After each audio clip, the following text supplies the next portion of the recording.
लोहार का एक छोटा सा घर था। उस दिन सुबह सवेरे रघुवीर लोहार अपने औजार लेकर काम पर निकल रहा था। कब तक ऐसा चलेगा रघु? हर रोज सुबह कुछ आस लेकर जाते हो और शाम को निराश होकर लौटते हो। क्या तुम्हें नहीं दिखता कि पूरे गांव में सबसे बुरी हालत हमारी है? क्या करूं राधा, तू ही बता। मेरी किस्मत ही फूटी हुई है तो मैं क्या कर सकता हूं। जब भी हालात सुधरने लगते हैं कुछ न कुछ ऐसा हो जाता है कि फिर से सब कुछ बिगड़ जाता है। अब देख, पहली बार जैसे तैसे कुछ जमा किया, तू बीमार पड़ गई, सब खर्च हो गया। फिर रतन के पैर में वो गहरी चोट, पूरा इलाज करवाने में फिर से सब कुछ खत्म हो गया।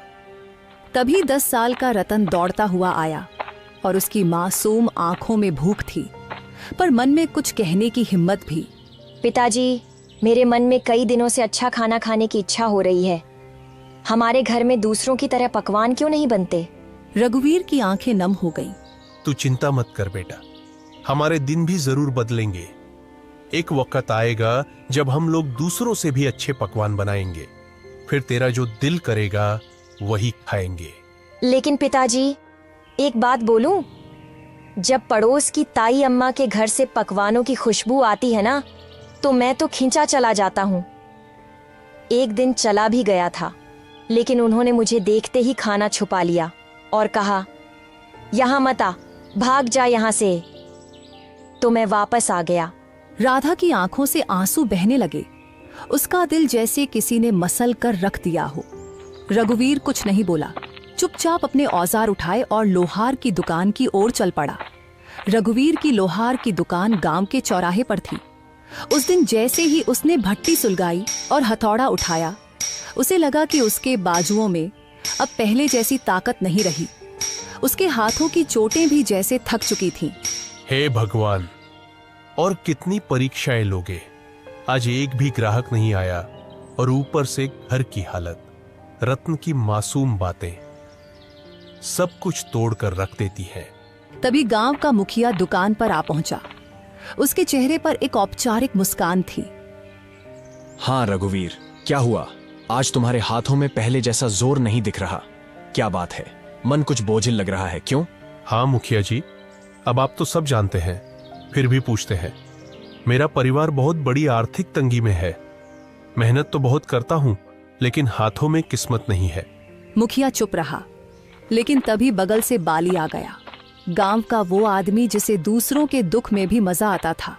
मुखिया जी, मैं तो कहता हूं कि इस रघुवीर को गांव से निकाल देना चाहिए। उसकी मनहूस छाया धीरे धीरे पूरे गांव में फैल रही है। कहते हैं कुछ लोग ऐसे होते हैं जिन पर काल की छाया होती है और जो पूरे गांव को बर्बाद कर सकते हैं। मुखिया पहले चौंका, फिर हंसने लगा। बाली भी हंसने लगा। अरे बाली, तू भी ना चल, छोड़ इसे, चल यहाँ से। दोनों रघुवीर की हालत पर हंसे और चले गए। रघुवीर वहीं बैठा रहा, आंखें आसमान की ओर उठाए। हे भगवान, क्या मैंने अपनी तकदीर खुद लिखी थी? क्या मैंने किसी का बुरा किया है? कभी चोरी, कभी बेईमानी, मैंने कुछ बुरा नहीं किया। फिर मेरे ऊपर यह दुख क्यों आया है? क्यों? मेरे सपनों के दिए बुझ गए, मेरी उम्मीदों के चिराग बुझ गए। धुंध में खो गया हूं, कहीं से रास्ता नजर नहीं आता। यह तन्हाई कब खत्म होगी? उसकी हथेली से हथौड़ा नीचे गिर गया। उसका हौसला उस दिन भट्टी से पहले ही बुझ गया था। मैं आज भी खाली हाथ जाऊंगा। राधा उम्मीद लगाए बैठी होगी। मेरा तो घर जाने का भी मन नहीं कर रहा। मैं क्या करूं? मेरा बेटा भूखा होगा। शाम को रघुवीर थका हारा अपने घर पहुंचा। उसका चेहरा उदास था। जैसे ही उसने घर में कदम रखा, राधा ने उसे देख लिया। अरे क्या हुआ रघु, आज तुम्हारा चेहरा इतना उदास क्यों है? अरे कुछ तो कहो। रघुवीर की आंखें भर आईं। उसने धीरे से राधा की ओर देखा। अब तो सारे गांव वाले भी मेरी बुरी किस्मत का मजाक उड़ाने लगे हैं राधा। और क्या कहूं, आज तो दुकान पर एक भी ग्राहक नहीं आया। हाँ, और ऊपर से मुखिया और बाली, वो दोनों मेरी किस्मत पर हंसते हुए चले गए। मैं तुम्हारे लिए खाने के लिए भी कुछ नहीं ला सका। राधा चुप हो गई। उसकी आंखें भर आईं। सुबह जब तुम दुकान जा रहे थे, तब मैं भी तुम्हें बोल रही थी, इसमें गलती मेरी भी है। मैं भी कभी तुम्हारे दुख को पूरी तरह समझ नहीं पाई। फिक्र मत करो, भगवान सब ठीक करेगा। रघुवीर कुछ नहीं बोला। वह चुपचाप चारपाई पर लेट गया। उसके हाथ कांप रहे थे, लेकिन आवाज नहीं निकली। अगले दिन सुबह होते ही राधा ने रघु से कहा, रघु, खाने के लिए कोई चीज उधार ही ले आओ। हमारे गांव की दुकान हो सकता है तुम्हें कुछ सामान उधार दे दे। नहीं राधा, मैं कल भी गया था उसके पास। वह पहले अपना पिछला उधार मांग रहा है। अब मुझे उसकी दुकान पर जाते हुए शर्म आती है। मुझे नहीं लगता कि हमारे हालात कभी भी ठीक हो सकेंगे। ऐसा ही चलता रहा तो हमें यह गांव छोड़कर जाना पड़ेगा। गांव में 2-3 लोगों से पहले ही मैं उधार ले चुका हूं। अब मेरे अंदर इतनी हिम्मत नहीं कि किसी और से उधार मांग लूं। सबको पता है कि मैं उधार लेकर वापस नहीं करता। वापस करूं भी तो कहां से? हमारे पास इतने पैसे होते ही नहीं, जो आते हैं वो लग जाते हैं। हाँ रघु, यह तो है। भगवान पता नहीं किस बात की सजा दे रहा है हमें, लेकिन हमें उम्मीद रखनी चाहिए। हमारे भी दिन एक दिन जरूर बदल जाएंगे। यह बात तो मुझे तुमसे सुनते 10 साल हो गए हैं। आज तक ऐसा दिन नहीं आया। वह चुपचाप घर से निकल पड़ा और सीधा जंगल की ओर चल दिया। उसका दिल बहुत भारी था, आंखों में उदासी थी और कदम जैसे बेजान थे। दिमाग में बार बार एक ही ख्याल आ रहा था, क्या जिंदगी का यही अंत है? क्या मैं अपनी तकलीफों से हमेशा के लिए मुक्त हो जाऊं? रघुवीर आत्महत्या के विचारों में डूबा हुआ गांव की सीमा तक पहुंच चुका था। तभी सामने से मुखिया आता हुआ दिखाई दिया। अरे रघुवीर, आज दुकान नहीं खोली क्या? तुम तो सीधे जंगल की ओर निकल पड़े हो। क्या बात है? अब लोहार से लकड़हारा बनने का इरादा है क्या? रघु चुप रहा। वह पहले से ही उदास था। उसके पास मुखिया को जवाब देने के लिए कोई भी शब्द नहीं थे। चलो अच्छा है, लकड़हारे भी बुरे नहीं होते। कम से कम जंगल में कोई तुम्हारी किस्मत का मजाक तो नहीं उड़ाएगा ना। मुखिया हंसता रहा और चला गया। रघुवीर बिना कुछ बोले जंगल की गहराई की ओर बढ़ गया। रघुवीर अब थक चुका था। उसके पैर जवाब दे चुके थे। वह एक घने वृक्ष की छाया में बैठ गया और आसमान की ओर देखने लगा। मैं मर्द हूं ना, इसीलिए किसी के सामने रो नहीं सकता। अगर राधा और रतन मुझे रोते हुए देख लेते तो उनका मनोबल टूट जाता। इसीलिए मुझे जंगल आना पड़ा। भगवान, तू मेरी कितनी परीक्षा लेगा? रघु उदास होकर आसमान की तरफ देखते हुए बातें कर रहा था कि अचानक उसके कानों में किसी के चीखने की आवाज आई। कोई है तो मेरी मदद करो। वह उठा और इधर उधर देखने लगा। अचानक उसकी नजर एक साधु पर पड़ी जो जमीन पर गिरे हुए थे। रघुवीर तुरंत उनके पास गया। साधु महाराज, आपको क्या हुआ? आप ऐसे क्यों पड़े हैं?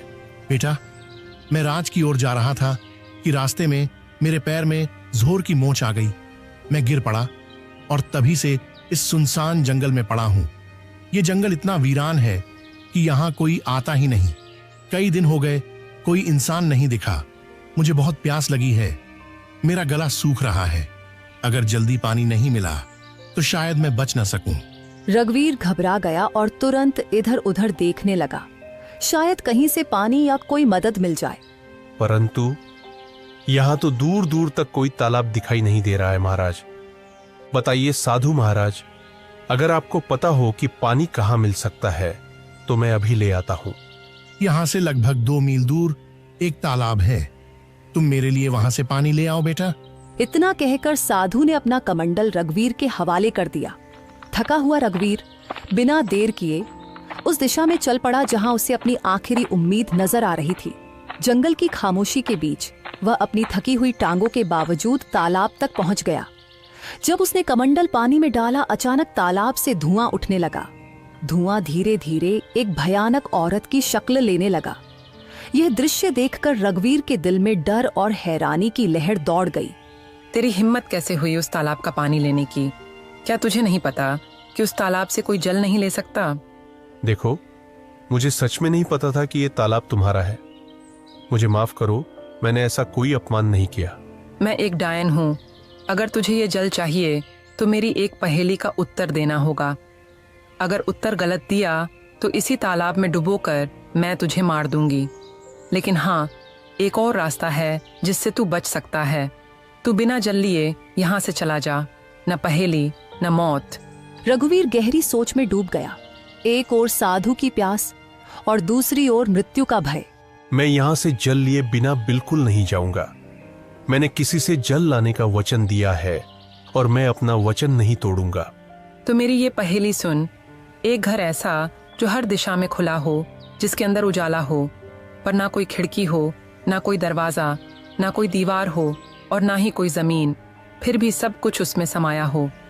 बता, कौन है वो? रघुवीर ने कुछ क्षणों के लिए अपनी आंखें मूंद ली। उसकी सांसें तेज और बेकाबू थीं, मानो दिल के भीतर एक तूफान चल रहा हो। लेकिन उसके चेहरे पर एक अनोखा सा सुकून था, एक गहराई से भरा शांत भाव, जैसे वो अपने भीतर की रोशनी से सच्चाई को खोजने की कोशिश कर रहा हो। अंदर से बेचैनी के बावजूद उसके माथे पर एक दृढ़ संकल्प की रेखा साफ नजर आ रही थी, जो ये बता रही थी कि वह हार मानने वाला नहीं है। वो है मनुष्य का मन, जो हर दिशा में खुला होता है, जिसमें उजाला भी होता है और अंधकार भी। ना कोई दीवार, ना कोई दरवाजा, फिर भी उसमें पूरा संसार समा जाता है। डायन कुछ पल चुप रही, जैसे रघुवीर के उत्तर पर हैरान हो गई हो। फिर अचानक वह जोर से हंसने लगी, एक ऐसी हंसी जिसमें हैरानी, गुस्सा और शायद थोड़ी सी खुशी भी छुपी हुई थी। तू पहला योगी है जिसने मेरी पहेली का सही उत्तर दिया है। जा, जितना जल चाहिए ले जा। आज तुझसे मिलकर मुझे प्रसन्नता हुई। रघुवीर ने अपने कमंडल को ठंडे और साफ जल से भर लिया। उसकी आंखों में एक चमक थी, सफलता और संतोष की। फिर वह तेजी से लौट पड़ा। कदमों में जल्दी थी लेकिन दिल में शांति।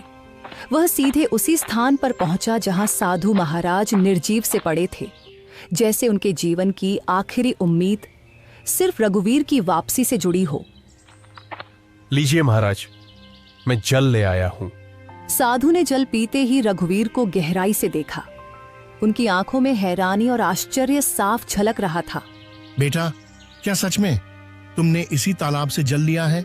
हाँ महाराज, आपने कहा था और मैंने निभाया। मुझे लगा था कि तुम जल नहीं ला पाओगे, क्योंकि मैं जानता था कि उस तालाब में एक डायन का वास है। जब भी कोई मनुष्य जंगल में आता है, मैं हमेशा उसकी ऐसी ही परीक्षा लेता हूं। अक्सर मैंने देखा है कि वह मनुष्य डायन के डर से भाग जाता है, लेकिन तुम पहले मनुष्य हो जिसने उस डायन की पहेली को हल किया और मेरे लिए जल लेकर आए हो। इतना कहकर साधु ने अपनी आंखें बंद की और कुछ मंत्र पढ़ने लगे। तभी वहां रंग बिरंगी किरणों के साथ एक सुंदर हिरण प्रकट हो गया। तूने मेरी मदद की है, इसीलिए मैं तुझे यह भेंट देना चाहता हूँ। साधु महाराज, इतना तो मुझे पता चल गया है कि आप कोई चमत्कारी साधु हैं, परंतु मैं इस हिरण का क्या करूंगा महाराज? इसे अपने घर ले जा और अपनी बेटी की तरह पाल इसे। और याद रख, यह हिरण तेरी किस्मत बदल देगा। मैं जानता हूं कि तू सबसे ज्यादा अपनी किस्मत की वजह से परेशान है, वरना तेरे अंदर कोई बुराई नहीं है। तू मेहनती लोहार है, तेरे मन में कोई लालच नहीं है और तू दूसरों की मदद करने वाला भी है। इतना कहकर साधु वहां से चले गए। रघुवीर ने उस हिरण को सावधानी से उठाया और अपने घर ले आया। हिरण की सुंदरता और चमक देखकर रघुवीर के दिल में नई उम्मीद जगी और उसने ठाना कि उसकी रक्षा करेगा और अपनी किस्मत बदलने की कोशिश करेगा। अरे, ये हिरण आपको कहाँ से मिला? रघुवीर ने सारी कहानी राधा को सुनाई। हमारे घर तो वैसे ही खाने के लाले पड़े हैं। साधु महाराज को अगर देना ही होता तो धन देते। इस हिरण को क्यों पकड़वाया? हाँ, अब साधु महाराज ने कुछ सोच समझकर ही दिया होगा। उन्हें भी तो हमारी इस हालत के बारे में अच्छी तरह पता था। तभी वहां रतन आ गया। पिताजी, यह हिरण वाकई बहुत अच्छा है। मेरे साथ तो अब गांव का कोई भी बच्चा नहीं खेलता, क्योंकि हम गरीब हैं ना। लेकिन अब मैं इस हिरण के साथ खेलूंगा। इतना कहकर रतन हिरण को लेकर घर से बाहर चला गया और खेलने लगा। हिरण इतना सुंदर था कि जिस किसी की भी नजर उस पर पड़ती, उसका मन मोह जाता। अगले दिन जब रघुवीर अपने दुकान पर जाने की तैयारी कर रहा था, तभी गांव का जमींदार उसके घर आ पहुंचा।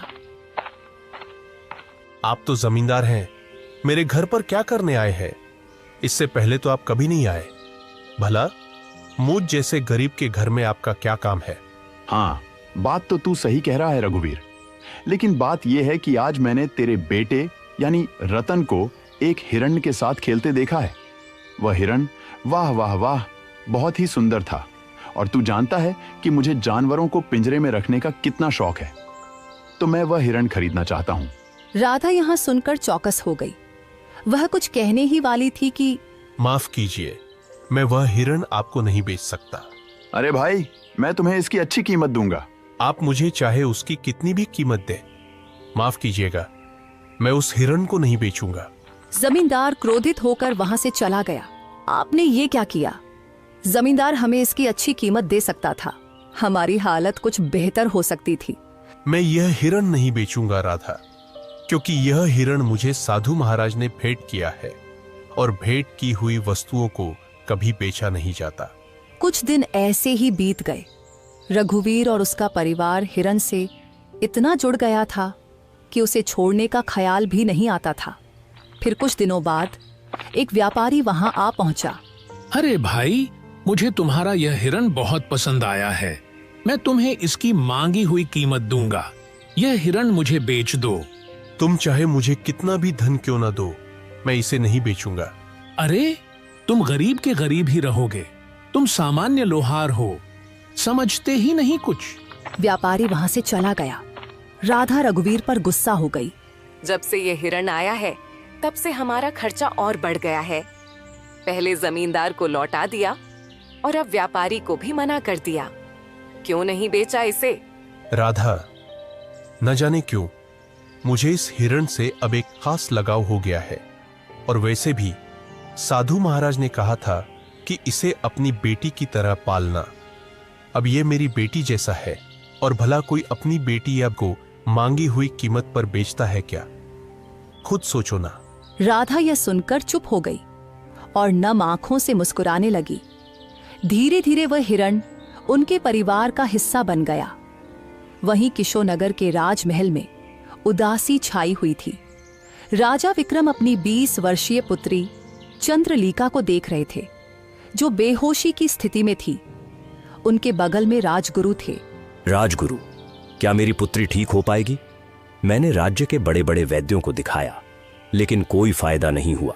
महाराज, आपकी पुत्री को एक विचित्र बीमारी है। इसका इलाज शंभू है, लेकिन वह अत्यंत दुर्लभ है। तो फिर जल्दी से बताइए ना गुरुजी, इलाज क्या है? ध्यान से सुनिए। एक मायावी हिरण का आंसू और एक गरीब मनुष्य का आंसू, जब ये दोनों एक साथ मिलेंगे तो वे एक दिव्य पुष्प में बदल जाएंगे। उस पुष्प को राजकुमारी के शरीर पर स्पर्श कराना होगा, तभी वे स्वस्थ हो पाएंगी। तो फिर बताइए, वह मायावी हिरण कहाँ मिलेगा? मैं उसे किसी भी कीमत पर ढूंढ लाऊंगा। और गरीब की बात तो कीजिए ही मत। हमारे राज्य में गरीबों की कोई कमी नहीं है। आपने पूरी बात सुनी नहीं महाराज। अगर किसी गरीब को जबरदस्ती रुलाया गया तो वह आंसू व्यर्थ होगा। दोनों को अपने आप दिल से रोना होगा, तभी वह पुष्प प्रकट होगा। तो फिर क्या? तुम्हें पता है राजगुरु की वह हिरण इस समय किसके पास है? हाँ महाराज, मैंने साधना के दौरान यह देखा है। वह मायावी हिरण हरियापुर गांव के एक लोहार के पास है।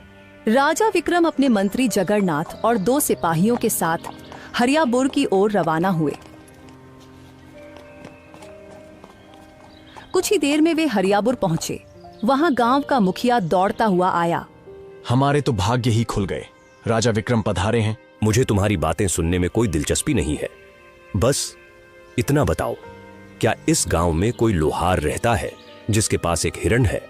हाँ महाराज, रघुवीर लोहार है। पूरे गांव को पता है कि उसके पास एक हिरण है, और वह हिरण किसी को देता भी नहीं है, क्योंकि वह अत्यंत सुंदर है। मुखिया राजा विक्रम को लेकर रघुवीर के घर की ओर चल पड़ा। मंत्री, 2 सिपाही और स्वयं राजा को देखकर रघुवीर चौंक गया। क्यों? क्या तुम्हारे पास कोई हिरण है? और क्या वह मायावी भी है? प्रणाम महाराज। प्रणाम। हाँ महाराज, मेरे पास एक हिरण है। लेकिन मुझे नहीं पता कि वह मायावी है या साधारण। मेरे लिए तो वह मेरे बेटे जैसा है। वह हिरण तुम्हें कहां से मिला? एक साधु महाराज ने मुझे यह हिरण भेंट किया था महाराज। समझ गया। उस साधु ने तुम्हें एक मायावी हिरण दिया है। चलो, मैं उसे खरीदना चाहता हूं। क्षमा कीजिए महाराज, मैं इसे बेचना नहीं चाहता और बेच भी नहीं सकता। महाराज, यह इतना ही मूर्ख है कि जमींदार ने भी इसे खरीदने की कोशिश की, मगर उसने नहीं बेचा। हमारे गांव का सबसे बड़ा व्यापारी महंगी कीमत देने आया, लेकिन फिर भी वह नहीं बिका, और अब उसने आपको भी मना कर दिया है। उसकी हिम्मत तो देखिए। देखो लोहार, मुझे उस हिरण की बहुत जरूरत है। मैं तुम्हें उसकी महंगी कीमत दूंगा, समझ रहे हो ना? महाराज, मैं नहीं दूंगा, क्षमा कीजिए। मैं तुम्हें आधा राज सूप दूंगा, बस मुझे वह हिरण दे दो।